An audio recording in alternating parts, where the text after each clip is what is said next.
I believe a college degree in business from most universities today is not worth the paper it's written on. The reason I think that is because most of these...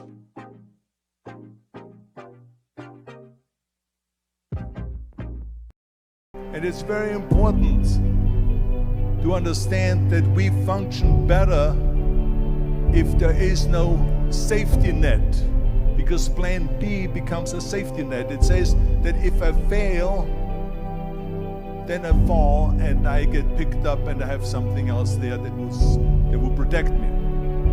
And that's not good, because people perform better when there's no safety net. People perform better in sports and everything else if you don't have a plan B. Sick with it, group drop. It takes courage to be different. It takes courage to go where you've never gone before. For some of you, it took courage to come to this conference. It takes courage to get you outside of the box. It takes courage to be successful. It takes courage to win.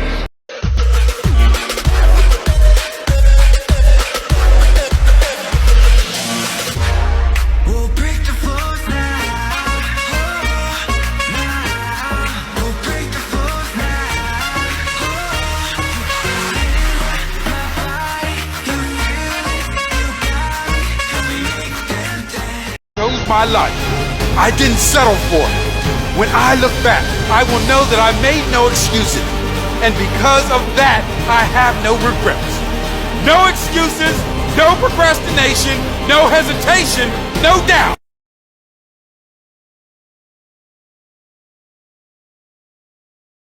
Remember, dreams without goals are just dreams. You only live once, so do what you feel passionate about. Take chances. There's a distinct difference between a champion and someone who's just good. Let's use boxing, for instance. It's a 12-round championship bout. At the 11th round, they both go to the corners. Someone that's good sits there and thinks to himself, I fucking have given everything I have. Hopefully, I can get through the 12th round. A champion, he sits in that corner while all of his people are talking to him. He ain't hear shit. All he's thinking about is, I have to find what I haven't given. There's no need even to have a college degree at all, or even high school.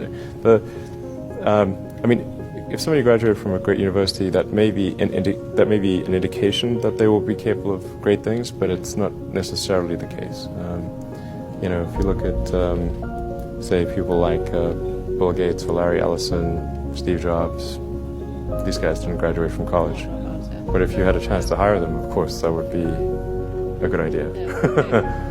So, you know, just looking just for evidence of exceptional ability, and if there's a track record of exceptional achievement, then it's likely that that will continue into the future. Chasing love but getting nowhere. In this club I'm bored and don't care. Just wanna go home, spend my night solo, yeah. Taking shots but I'm still sober. Count the... People say you have to have a lot of passion for what you're doing, and it's totally true. And the reason is because it's so hard that if you don't, any rational person would give up. It's really hard, and you have to do it over a sustained period of time. So if you don't love it, if you're not having fun doing it, and you don't really love it, you're going to give up. And that's what happens to most people, actually. If you really look at the ones that ended up, you know, being successful, unquote, in the eyes of society, and the ones that didn't, oftentimes it's the ones that are successful loved what they did so they could persevere when it got really tough. And the ones that didn't love it quit because they're sane, right? Who would want to put up with this stuff if you don't love it? So it's a lot of hard work, and it's a lot of worrying constantly. And if you don't love it, you're going to fail. So you got to love it. You got to have passion. My view is that When you are 20 to 30 years old, you should follow a good boss, join a good company to learn how to do things properly.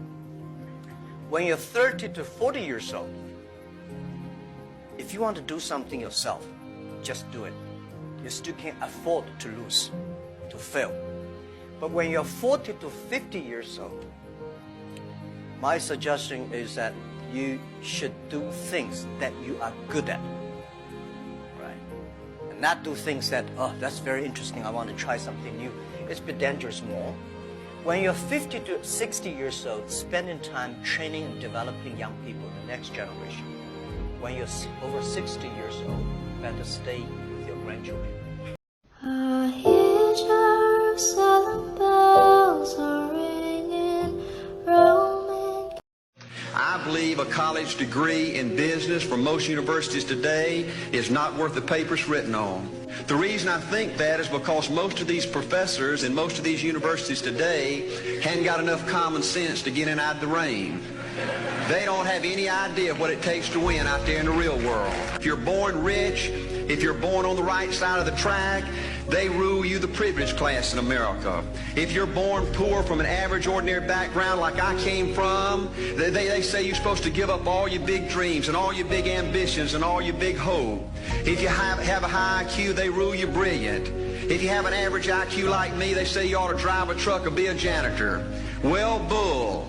The things that are unique to winning in business in America today are not outside artificial things like IQs, college board scores, college degrees, and stuff like that. The key to winning in these United States is what's inside of. My rich dad started teaching me about money on one condition.